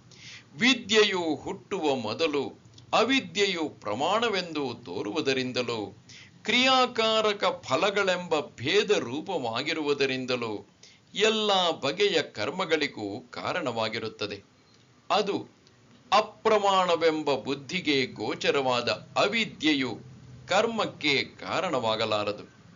ಪ್ರಮಾಣವಾಗಿರುವ ವೇದವು ವಿಧಿಸಿರುವ ಕರ್ಮವು ನನಗೆ ಕರ್ತವ್ಯವಾಗಿರುತ್ತದೆ ಎಂದು ಕರ್ತೃವಾದವನು ಕರ್ಮದಲ್ಲಿ ಪ್ರವರ್ತಿಸುತ್ತಾನೆಯೇ ಹೊರತು, ಅಂದರೆ ವೇದ ವಿಧಿತ ಕರ್ಮವು ತನಗೆ ಕರ್ತವ್ಯವೆಂದು ಕರ್ಮದಲ್ಲಿ ಪ್ರವರ್ತಿಸುತ್ತಾನೆಯೇ ಹೊರತು, ಇದೆಲ್ಲವೂ ದೃಷ್ಟಾಂತದ ರಾತ್ರಿಯಂತೆ ಬರಿಯ ಅವಿದ್ಯೆಯೇ ಎಂದು ತಿಳಿದುಕೊಂಡ ಮೇಲೆ ಅದರಲ್ಲಿ ಪ್ರವರ್ತಿಸುವುದಿಲ್ಲ. ಆದರೆ ಯಾವನಿಗೆ ಈ ಭೇದ ಸಮೂಹವೆಲ್ಲವೂ ರಾತ್ರಿಯಂತೆ ಅವಿದ್ಯಾ ಮಾತ್ರವು ಎಂಬ ಅರಿವು ಉಂಟಾಗಿರುವುದೋ, ಅಂಥ ಆತ್ಮಜ್ಞಾನಿಗೆ ಸರ್ವ ಕರ್ಮಗಳನ್ನು ಸನ್ಯಾಸ ಮಾಡುವುದರಲ್ಲಿಯೇ ಅಧಿಕಾರವೇ ಹೊರತು ಪ್ರವೃತ್ತಿಯಲ್ಲಿ ಅಲ್ಲ. ಆದ್ದರಿಂದಲೇ ಮುಂದೆ ಭಗವಂತನು ತದ್ಬುದ್ಧಯಸ್ತದಾತ್ಮಾನಃ ಮುಂತಾದ ಶ್ಲೋಕದಲ್ಲಿ ಆ ಜ್ಞಾನಿಗೆ ಜ್ಞಾನ ನಿಷ್ಠೆಯಲ್ಲಿಯೇ ಅಧಿಕಾರವನ್ನು ತಿಳಿಸಿರುತ್ತಾನೆ. ಇನ್ನು ಆತ್ಮಜ್ಞಾನವಾದ ಬಳಿಕ ಪ್ರಮಾಣ ವ್ಯವಹಾರ ಇರುವುದಿಲ್ಲ ಎಂದು ಶಂಕರರು ಹೇಳುತ್ತಾರೆ. ಪ್ರವರ್ತಿಸುವಂತೆ ಮಾಡುವ ಪ್ರಮಾಣವಿಲ್ಲದಿದ್ದರೆ ಅದರಲ್ಲಿಯೂ ಪ್ರವೃತ್ತಿ ಉಂಟಾಗಲಾರದಲ್ಲ ಎಂಬ ಆಕ್ಷೇಪಕ್ಕೆ ಪರಿಹಾರವಾಗಿ ಹೇಳುತ್ತಾರೆ, ಹಾಗಲ್ಲ. ಏಕೆಂದರೆ ಆತ್ಮಜ್ಞಾನಕ್ಕೆ ತನ್ನ ಆತ್ಮನೇ ವಿಷಯವಾಗಿರುತ್ತಾನೆ. ಆತ್ಮನಿಗೆ ತನ್ನ ಆತ್ಮನ ವಿಷಯದಲ್ಲಿ ಪ್ರವರ್ತಕವಾದ ಪ್ರಮಾಣವು ಬೇಕಾಗಲಾರದು. ಏಕೆಂದರೆ ಅವನು ತನ್ನ ಸ್ವರೂಪವೇ ಆಗಿರುತ್ತಾನೆ. ಇದಲ್ಲದೆ ಸರ್ವ ಪ್ರಮಾಣಗಳು ಪ್ರಮಾಣವೆನಿಸಿರುವುದು ಅಲ್ಲಿಯವರೆಗೆ. ಏಕೆಂದರೆ ಆತ್ಮಸ್ವರೂಪವನ್ನು ಅರಿತುಕೊಂಡ ಬಳಿಕ ಮತ್ತು ಪ್ರಮಾಣ ಪ್ರಮೇಯ ವ್ಯವಹಾರವು ಇರಲಾರದು. ಅಂತ್ಯ ಪ್ರಮಾಣವಾದ ಶಾಸ್ತ್ರ ವಚನವು ಆತ್ಮನಲ್ಲಿರುವ ಪ್ರಮಾತೃತ್ವವನ್ನೇ ಕಳೆದು ಬಿಡುತ್ತದೆ. ಹಾಗೆ ಕಳೆಯುವಾಗಲೇ ಕನಸಿನ ಕಾಲದ ಪ್ರಮಾಣವು ಎಚ್ಚರವಾಗುತ್ತಲೂ ಅಪ್ರಮಾಣವಾಗಿ ಬಿಡುವಂತೆ, ಕನಸಿನ ಕಾಲದ ಪ್ರಮಾಣವು ಎಚ್ಚರವಾಗುತ್ತಲೋ ಅಪ್ರಮಾಣವಾಗಿ ಬಿಡುವಂತೆ ತಾನೂ ಅಪ್ರಮಾಣವಾಗಿ ಬಿಡುವುದು. ಇದಲ್ಲದೆ ಲೋಕದಲ್ಲಿಯೂ ಪ್ರಮೇಯ ವಸ್ತುವನ್ನು ಅರಿತುಕೊಂಡ ಬಳಿಕ ಪ್ರಮಾಣವು ಪ್ರವೃತ್ತಿಗೆ ಕಾರಣವಾಗಿರುವುದು ಕಂಡುಬರುವುದಿಲ್ಲ. ಆದ್ದರಿಂದ ಆತ್ಮಜ್ಞಾನಿಗೆ ಕರ್ಮದಲ್ಲಿ ಅಧಿಕಾರವಿಲ್ಲ ಎಂಬುದು ಸಿದ್ಧವಾಯಿತು. ಇನ್ನು ಜ್ಞಾನನಿಷ್ಠೆ ಒಂದರಿಂದಲೇ ಮುಕ್ತಿ ಎಂದರೆ ಏಷಣೆಗಳನ್ನು ಬಿಟ್ಟು, ಅಂದರೆ ಐಹಿಕ ಸುಖ ಬಯಕೆಗಳನ್ನು ಬಿಟ್ಟು ಜ್ಞಾನಿಯಾಗಿರುವ ಸ್ಥಿತಪ್ರಜ್ಞನಾಗಿರುವ ಯತಿಗೇ ಮೋಕ್ಷವು ಸಿಕ್ಕುವುದೇ ಹೊರತು ಸನ್ಯಾಸಿಯಲ್ಲದೆ ಕಾಮಗಳನ್ನು ಬಯಸುತ್ತಿರುವವನಿಗೆ ಸಿಕ್ಕುವುದಿಲ್ಲ ಎಂಬಿ ವಿಷಯವನ್ನು ದೃಷ್ಟಾಂತದಿಂದ ತಿಳಿಸುವುದಕ್ಕಾಗಿ ಭಗವಂತನು ಹೀಗೆಂದು ಹೇಳುತ್ತಾನೆ. ಅಪೂರ್ಯಮಾಣಮಚಲ ಪ್ರತಿಷ್ಠಂ ಸಮುದ್ರಮಾಪಃ ಪ್ರವಿಶಂತಿ ಯದ್ವತ್ ತದ್ವತ್ಕಾಮಾಯಂ ಪ್ರವಿಶಂತಿ ಸರ್ವೇ ಸ ಶಾಂತಿಮಾಪ್ನೋತಿ ನ ಕಾಮಕಾಮೀ. ನಿರಂತರ ನೀರಿನಿಂದ ತುಂಬಿಕೊಳ್ಳುತ್ತಿದ್ದರೂ ಅಲ್ಲಾಡದೆ ನಿಂತಿರುವ ಸಮುದ್ರವನ್ನು ಹೇಗೆ ನದಿಯ ಪ್ರವಾಹಗಳು ಪ್ರವೇಶಿಸುತ್ತಿರುವವೋ, ಹಾಗೆ ಕಾಮಗಳೆಲ್ಲವೂ ಯಾವಾತನನ್ನು ಪ್ರವೇಶಿಸುತ್ತಿರುವವೋ ಅವನಿಗೆ ಶಾಂತಿಯು ಸಿಕ್ಕುವುದೇ ಹೊರತು ಕಾಮಗಳನ್ನು ಬಯಸುತ್ತಿರುವವನಿಗೆ ಸಿಕ್ಕಲಾರದು. ಇಲ್ಲಿ ನೀರಿನಿಂದ ತುಂಬಿಕೊಳ್ಳುತ್ತಿದ್ದರೂ ಅಚಲ ಪ್ರತಿಷ್ಠವಾಗಿ, ಅಂದರೆ ಅತ್ತಿತ್ತ ಅಲ್ಲಾಡದೆ ತನ್ನ ಮೇರೆಯಲ್ಲಿಯೇ ಪ್ರತಿಷ್ಠೆಯು ಎಂದರೆ ನಿಲುಗಡೆಯು ಇರುವುದು ಅಚಲ ಪ್ರತಿಷ್ಠವು. ಅಂಥ ಸಮುದ್ರವನ್ನು ಎಲ್ಲ ಕಡೆಯಿಂದಲೂ ಹರಿದು ಬರುತ್ತಿರುವ ನೀರು ಹೇಗೆ ಪ್ರವೇಶಿಸುತ್ತಿರುವುದೋ, ಆದರೂ ಅದು, ಅಂದರೆ ಆ ಸಮುದ್ರವು ತಾನು ಇದ್ದಂತೆಯೇ ಯಾವ ವಿಕಾರವೂ ಇಲ್ಲದೆ ಹೇಗೆ ಇದ್ದುಕೊಂಡಿರುವುದೋ, ಅದರಂತೆ ವಿಷಯಗಳು ಹತ್ತಿರದಲ್ಲಿದ್ದರೂ ಕಾಮಗಳು ಎಂದರೆ ಆಯಾ ಇಚ್ಛೆಗಳು ಎಲ್ಲ ಕಡೆಯಿಂದಲೂ ಸಮುದ್ರವನ್ನು ಹೋಗುವ ನದಿಗಳಂತೆ ಯಾವ ಪುರುಷನನ್ನು ವಿಕಾರಗೊಳಿಸದೆ ಪ್ರವೇಶಿಸುತ್ತಿರುವವೋ, ಎಲ್ಲವೂ ಯಾವನ ಆತ್ಮನಲ್ಲಿಯೇ ಅಡಗುವವೇ ಹೊರತು ಅವನನ್ನು ತಮ್ಮ ವಶಪಡಿಸಿಕೊಳ್ಳುವುದಿಲ್ಲವೋ, ಅವನು ಶಾಂತಿಯನ್ನು ಎಂದರೆ ಮೋಕ್ಷವನ್ನು ಪಡೆಯುತ್ತಾನೆ. ಅವನಿಗಿಂತ ಬೇರೆಯಾದ ಕಾಮಿಯು, ಕಾಮಗಳು ಎಂದರೆ ಇಲ್ಲಿ ಬಯಸುವ ವಿಷಯಗಳು, ಅವುಗಳನ್ನೇ ಇಚ್ಛಿಸುತ್ತಿರುವ ಸ್ವಭಾವವುಳ್ಳವನು ಯಾವನೋ ಅವನು ಕಾಮಕಾಮಿಯು. ಅಂತಹವನು ಆತ್ಮಜ್ಞಾನವನ್ನು ಪಡೆಯುವುದೇ ಇಲ್ಲ ಎಂದು ಅರ್ಥ. ಹೀಗಿರುವುದರಿಂದ ವಿಹಾಯ ಕಾಮಾನ್ಯಃ ಸರ್ವಾನ್ ಪುಮಾಂಶ್ಚರತಿ ನಿಸ್ಪೃಹಃ ನಿರ್ಮಮೋ ನಿರಹಂಕಾರಃ ಸ ಶಾಂತಿಮಧಿಗಚ್ಚತಿ. ಯಾವ ಪುರುಷನೋ ಕಾಮಗಳನ್ನೆಲ್ಲ ಬಿಟ್ಟು ನಿಸ್ಪೃಹನಾಗಿ ಚರಿಸುತ್ತಿರುವನೋ, ನಿರ್ಮಮನಾಗಿ ನಿರಹಂಕಾರನಾಗಿ ಇರುವನೋ, ಅವನು ಶಾಂತಿಯನ್ನು ಪಡೆದುಕೊಳ್ಳುವನು. ಇಲ್ಲಿ ಯಾವ ಪುರುಷನು ಎಂದರೆ ಸನ್ಯಾಸಿಯು ಕಾಮಗಳನ್ನೆಲ್ಲ ಒಂದೂ ಬಿಡದೆ ಪೂರ್ಣವಾಗಿ ಬಿಟ್ಟು ತ್ಯಾಗ ಮಾಡಿ ಚರಿಸುತ್ತಿರುವನು ಎಂದರೆ ಬದುಕಿರುವುದಕ್ಕೆ ಬೇಕಾಗುವಷ್ಟು ಮಾತ್ರ ವ್ಯಾಪಾರಗಳಿಂದ ಕೂಡಿ ಅಡ್ಡಾಡುತ್ತಿರುವನು ಎಂದರ್ಥ. ನಿಸ್ಪೃಹನಾಗಿ ಎಂದರೆ ಶರೀರವು ಬದುಕಿರಬೇಕು ಎಂಬುದರಲ್ಲಿಯೂ ಸ್ಪೃಹೆಯೂ ಇಲ್ಲದವನಾಗಿ, ನಿರ್ಮಮನಾಗಿ ಅಂದರೆ ಮಮತ್ವವಿಲ್ಲದವನಾಗಿ, ಶರೀರವು ಬದುಕಿರುವ ಮಟ್ಟಿಗೆ ಬೇಕಾಗುವ ವಸ್ತುವಿನಲ್ಲಿ ಕೂಡ ಇದು ನನ್ನದು ಎಂಬ ಅಭಿಮಾನವಿಲ್ಲದವನಾಗಿ, ನಿರಹಂಕಾರನಾಗಿ ತಾನು ಜ್ಞಾನಿ ಮುಂತಾದ ಯಾವುದೇ ಕಾರಣದಿಂದ ತನ್ನನ್ನು ತಾನೇ ಮೆಚ್ಚಿಕೊಂಡು ಹಿಗ್ಗದೆ ಇರುವನೋ ಎಂದರ್ಥ. ಆ ಹೀಗಿರುವ ಸ್ಥಿತಪ್ರಜ್ಞನಾದ ಬ್ರಹ್ಮಜ್ಞಾನಿಯು ಸಂಸಾರದ ಸರ್ವ ದುಃಖಗಳು ನಾಶವಾಗುವ ರೂಪದ ನಿರ್ವಾಣವೆಂಬ ಶಾಂತಿಯನ್ನು ಪಡೆದುಕೊಳ್ಳುವನು, ಅಂದರೆ ಹೊಂದುವನು. ಅಂತಹವನು ಬ್ರಹ್ಮನೇ ಆಗುತ್ತಾನೆ, ಬ್ರಹ್ಮವಾದವನೇ ಹಾಗೆ ಆಗುತ್ತಾನೆ ಎಂದು ಅರ್ಥ. ಈ ಜ್ಞಾನನಿಷ್ಠೆಯನ್ನು ಭಗವಂತನು ಇಲ್ಲಿ ಹೊಗಳಿರುತ್ತಾನೆ. ಏಷಾ ಬ್ರಾಹ್ಮೀ ಸ್ಥಿತಿಃ ಪಾರ್ಥ ನೈನಾಂ ಪ್ರಾಪ್ಯ ವಿಮುಹ್ಯತೆ ಸ್ಥಿತ್ವಾ ಸ್ಯಾಮಂತಕಾಲೇಪಿ ಬ್ರಹ್ಮ ನಿರ್ವಾಣಮೃಚ್ಛತಿ.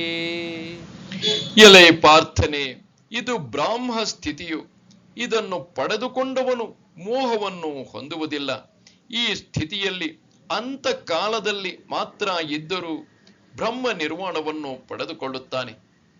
ಈ ಮೇಲೆ ಹೇಳಿರುವುದು ಬ್ರಾಹ್ಮಿ ಸ್ಥಿತಿಯು, ಅಂದರೆ ಆ ಸ್ಥಿತಪ್ರಜ್ಞನ ಸ್ಥಿತಿಯೇ ಬ್ರಾಹ್ಮಿ ಸ್ಥಿತಿಯು. ಬ್ರಾಹ್ಮಿ ಎಂದರೆ ಬ್ರಹ್ಮದಲ್ಲಿ ಇರುವುದು ಈ ಸ್ಥಿತಿಯು. ಎಲ್ಲ ಕರ್ಮವನ್ನೂ ಸನ್ಯಾಸ ಮಾಡಿ ಬ್ರಹ್ಮ ರೂಪವಾಗಿಯೇ ಇದ್ದುಕೊಂಡಿರುವುದು ಎಂದರ್ಥ. ಎಲೈ ಪಾರ್ಥನೆ, ಈ ಸ್ಥಿತಿಯನ್ನು ಪಡೆದವನು ಮೋಹ ಪಡುವುದಿಲ್ಲ, ಮೋಹವನ್ನು ಹೊಂದುವುದಿಲ್ಲ. ಈ ಬ್ರಾಹ್ಮಿ ಸ್ಥಿತಿಯಲ್ಲಿ, ಈ ಮೇಲೆ ಹೇಳಿದ ಬ್ರಾಹ್ಮಿ ಸ್ಥಿತಿಯಲ್ಲಿ ಅಂತಕಾಲದಲ್ಲಿ ಎಂದರೆ ಕೊನೆಯ ವಯಸ್ಸಿನಲ್ಲಿ ಇದ್ದರೆ ಕೂಡ ಬ್ರಹ್ಮ ನಿರ್ವಾಣವನ್ನು ಪಡೆದುಕೊಳ್ಳುತ್ತಾನೆ. ಬ್ರಹ್ಮಾನಂದವೆಂಬ ಮೋಕ್ಷವನ್ನು ಪಡೆದುಕೊಳ್ಳುತ್ತಾನೆ, ಹೊಂದುತ್ತಾನೆ. ಇನ್ನು ಬ್ರಹ್ಮಚರ್ಯದಿಂದಲೇ ಸನ್ಯಾಸ ಮಾಡಿ ಬದುಕಿರುವವರೆಗೂ ಯಾವನು ಬ್ರಹ್ಮದಲ್ಲಿಯೇ ನಿಂತಿರುವನೋ ಆತನು ಬ್ರಹ್ಮ ನಿರ್ವಾಣವನ್ನು ಹೊಂದುತ್ತಾನೆ ಎಂಬುದನ್ನು ಹೇಳುವುದೇನಿದೆ.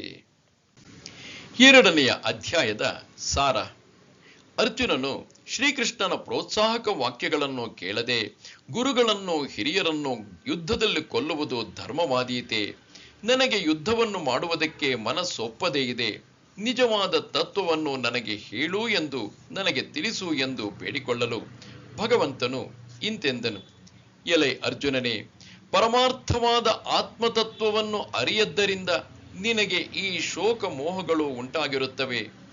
ಆತ್ಮನು ನಿತ್ಯನೂ ನಿರ್ವಿಕಾರಿಯೂ ಆಗಿರುತ್ತಾನೆ. ಆದ್ದರಿಂದ ಭೀಷ್ಮಾದಿಗಳಿಗೆ ಆತ್ಮದೃಷ್ಟಿಯಿಂದ ನಾಶವೇ ಇಲ್ಲದ್ದರಿಂದ ಶೋಕಕ್ಕೆ ಕಾರಣವಿಲ್ಲ. ಜೀವರುಗಳಿಗೆ ಅವರು ಬದುಕಿರುವಾಗ ಶೀತೋಷ್ಣಾದಿ ದ್ವಂದ್ವಗಳು ಸುಖ ದುಃಖಗಳನ್ನು ಕೊಡುವವಾದರೂ ಅವು ತೋರಿ ಹಾರುವ ಅನಿತ್ಯ ವೇದನೆಗಳಾಗಿರುವುದರಿಂದ ಅವನ್ನು ಕುರಿತು ವಿವೇಕಿಯಾದವನು ಶೋಕಿಸುವುದಕ್ಕೆ ಕಾರಣವಿರುವುದಿಲ್ಲ.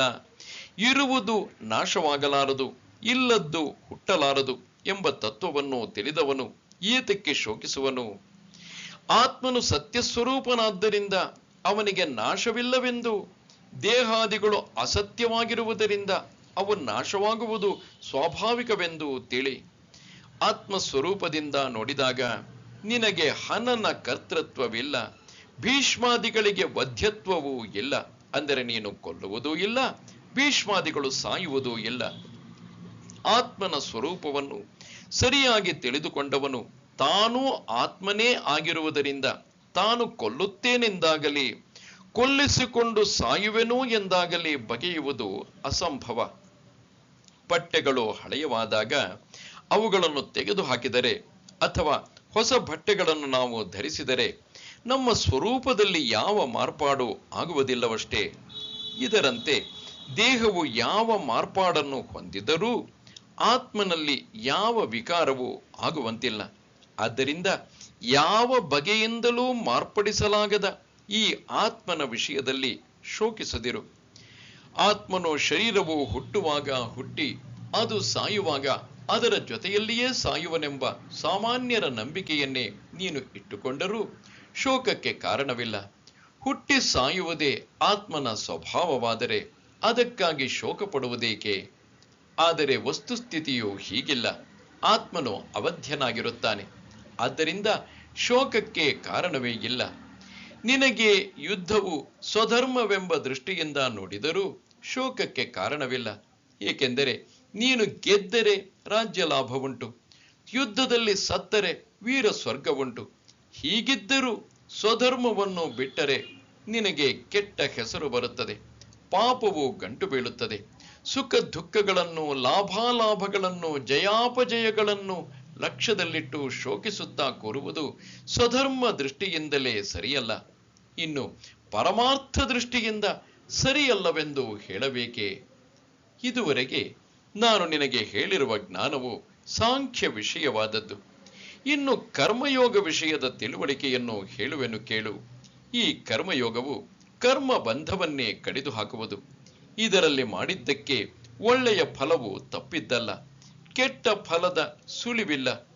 ಎಳ್ಳಷ್ಟು ಅದನ್ನು ಆಚರಿಸಿದರೂ ಕ್ರಮಕ್ರಮವಾಗಿ ಸಂಸಾರ ಭಯವನ್ನೇ ತಪ್ಪಿಸುವುದು.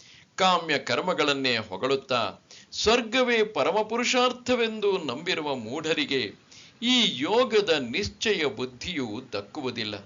ಸಿದ್ಧಿಯಾಗಲಿ ಆಗದಿರಲಿ ಬುದ್ಧಿಯನ್ನು ಸಮವಾಗಿಟ್ಟುಕೊಂಡು ಕರ್ಮವನ್ನು ಆಚರಿಸುತ್ತಿರುವುದೇ ಈ ಯೋಗದಲ್ಲಿರುವ ಜಾಣತನವು. ಯಾವ ವಿಹಿತ ಕರ್ಮವನ್ನೇ ಆಗಲಿ ಅದರ ಫಲವೇನೆಂದು ವಿಚಾರಿಸದೆ ಸಮತ್ವ ಬುದ್ಧಿಯಿಂದ ಮಾಡುತ್ತಿರಬೇಕು.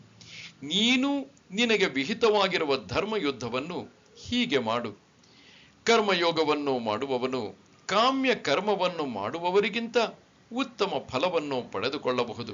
ಹೇಗೆಂದರೆ ಕರ್ಮಯೋಗಿಗಳು ಧರ್ಮಾಧರ್ಮಗಳನ್ನು ಮೀರಿ ಸಾಂಖ್ಯ ಬುದ್ಧಿಯನ್ನು ಪಡೆಯುವುದರ ಮೂಲಕ ಜನ್ಮ ಬಂಧದಿಂದಲೂ ಬಿಡುಗಡೆಯಾಗಿ ಪರಮಾತ್ಮನ ಸ್ಥಾನವನ್ನೇ ಸೇರುವರು. ಅದು ಹೇಗೆಂದರೆ ಕರ್ಮಯೋಗದಿಂದ ಬುದ್ಧಿಯಲ್ಲಿರುವ ಕಲ್ಮಶವು ಚಾಂಚಲ್ಯವೂ ಹೋಗಿ ಆತ್ಮ ಅನಾತ್ಮಗಳ ವಿವೇಕದಿಂದ ಉಂಟಾದ ಉತ್ಕೃಷ್ಟ ಜ್ಞಾನವು ನಿಲುಗಡೆಗೆ ಬರುವುದು. ಹೀಗೆ ಜ್ಞಾನವು ನೆಲೆ ನಿಂತವನಿಗೆ ಸ್ಥಿತಪ್ರಜ್ಞನೆಂದು ಹೆಸರು. ಸ್ಥಿತಪ್ರಜ್ಞನ ಸ್ವಭಾವವನ್ನು ವ್ಯವಹಾರವನ್ನು ಹೇಳುವೆನು ಕೇಳು. ಅವನು ಸಕಲ ಕಾಮಗಳನ್ನು ದೂರ ಮಾಡಿ ಆತ್ಮಸ್ವರೂಪ ಜ್ಞಾನದಿಂದಲೇ ತೃಪ್ತನಾಗಿರುತ್ತಾನೆ. ಅವನು ಸುಖವನ್ನು ಬೇಕೆಂತಲೇ ಬಯಸುವುದಿಲ್ಲ, ದುಃಖದಿಂದ ಕಳವಳ ಪಡುವುದಿಲ್ಲ. ಒಳ್ಳೆಯದಾಗಲಿ ಕೆಟ್ಟದ್ದಾಗಲಿ ರಾಗ ದ್ವೇಷಗಳಿಲ್ಲದೆ ಬಂದದ್ದನ್ನು ಅನುಭವಿಸಿಕೊಂಡಿರುತ್ತಾನೆ. ಅವನು ಇಂದ್ರಿಯಗಳನ್ನೆಲ್ಲ ಉಪಸಂಹಾರ ಮಾಡಿಕೊಂಡು ಆತ್ಮನಿಷ್ಠನಾಗಿರುತ್ತಾನೆ. ರಾಗ ದ್ವೇಷಗಳಿಲ್ಲದೆ ಸಿಕ್ಕಿದಷ್ಟು ವಿಷಯಗಳನ್ನು ಇಂದ್ರಿಯಗಳಿಂದ ಅನುಭವಿಸಿಕೊಂಡಿರುವುದರಿಂದ ಮನಸ್ಸಿನಲ್ಲಿ ಪ್ರಸನ್ನತೆಯೂ ಶಾಂತಿಯೂ ಸುಖವು ಅವನಿಗೆ ದೊರಕಿರುತ್ತವೆ. ಲೌಕಿಕ ವ್ಯವಹಾರ ಪ್ರಪಂಚವನ್ನು ಅವನು ಅರಿಯನು. ಅವನು ಅರಿತುಕೊಂಡಿರುವ ಪರಮಾರ್ಥ ತತ್ವವನ್ನು ಲೌಕಿಕರು ಅರಿಯರು. ಯಾವ ವಿಷಯ ಭೋಗದಿಂದಲೂ ಉಬ್ಬದೆ, ಯಾವ ಇಚ್ಛೆಗೂ ಒಳಗಾಗದೆ, ಶರೀರ ಯಾತ್ರೆಗೆ ಬೇಕಾಗುವಷ್ಟು ವಿಷಯಗಳನ್ನು ನಿಸ್ಪೃಹನಾಗಿ ನನ್ನದೆಂಬ ಅಭಿಮಾನವೂ ಕೂಡ ಇಲ್ಲದೆ ಅನುಭವಿಸುತ್ತಿರುವ ನಿರಹಂಕಾರಿಯಾದ ಈ ಸ್ಥಿತ ಪ್ರಜ್ಞನೆ ಕೈವಲ್ಯಕ್ಕೆ ಪಾತ್ರನಾಗಿರುವನು. ಈ ಸ್ಥಿತಿಯನ್ನು ಯಾವನು ಯಾವಾಗ ಪಡೆದುಕೊಂಡರೂ ಅವನಿಗೆ ಬ್ರಹ್ಮ ನಿರ್ವಾಣವು ಪ್ರಾಪ್ತವಾಗುವುದು.